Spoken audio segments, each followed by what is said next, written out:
কাসাইয়ের মা কাসাইকে বলছে, তুই ওদিকে কি ঘুরঘুর করছিস, এখানে বসাই। এদিকে নীলোৎপলের মা বলছে, আমরা এখানে একসাথে থাকতে বাধ্য হয়েছি, তাই বলে তুই ওই মেয়েটার দিকে কিন্তু একদম তাকাবি না। এদিকে চঞ্চল বলছে, আমরা কোনো রকমে তো রাতটা কাটিয়ে দিলাম, আমাদের খাবার দাবারের কি হবে এবার। তখন ঝাঁপি বলছে, রিসেপশনের নাম্বারটা পাশেই লেখা আছে, ওখান থেকে ফোন করে খাবারটা বলে দিলেই হয়ে গেল। দীপের বাবা যেই শুনেছে যে আজকে রাতে খাবার বোধহয় পাওয়া যাবে না, তখন পায়ে থেকে জুতো খুলে সবাইকে মারতে যাচ্ছে। তখন দীপ ঝাঁপিকে বলছে, সব কিছু কিন্তু তোর জন্য হয়েছে, তুই ওদেরকে দিয়ে যে দুই বন্ধু ট্রাভেলসের বিজনেসটা করিয়েছিস, এর পিছনে আসল কারণটা কি? নাকি তুই সরকার বাড়ি আর দত্ত বাড়িকে এক করে দিয়ে কাসাই আর নীলোৎপলের বিয়েটা দিতে চাইছিস? এদিকে ইঙ্কার মা বলছে, ঝাঁপি যদি একবার নীলু আর কাসাইয়ের বিয়েটা দিয়ে দেয় তো সরকার বাড়ির পছন্দের হয়ে উঠবে। আর দীপকে তো চেনই রনিত, ও ফ্যামিলি অন্তর প্রাণ ওর। ঝাঁপি যখন ওর ফ্যামিলির হাসি মুখ ফোটাচ্ছে, কোনো দীপের কাছেও ভালো হয়ে উঠবে।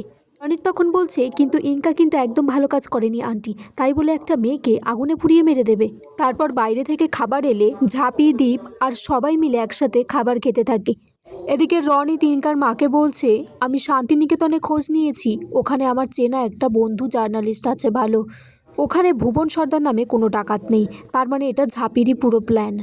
এদিকে ঝাঁপি বলছে, যা করতে নিয়ে এসেছিলাম মনে হয় কাজটা অনেকটা এগিয়ে ফেলেছি, ভালোই বাড়ি গিয়ে কাসাই দি আর নীলুদার বিয়েটা দিয়ে দিতে পারলেই শান্তি। এদিকে দত্ত বাড়ি আর সরকার বাড়ির সবাই সোনাঝুরির মাঠে শান্তিনিকেতনে এসেছে।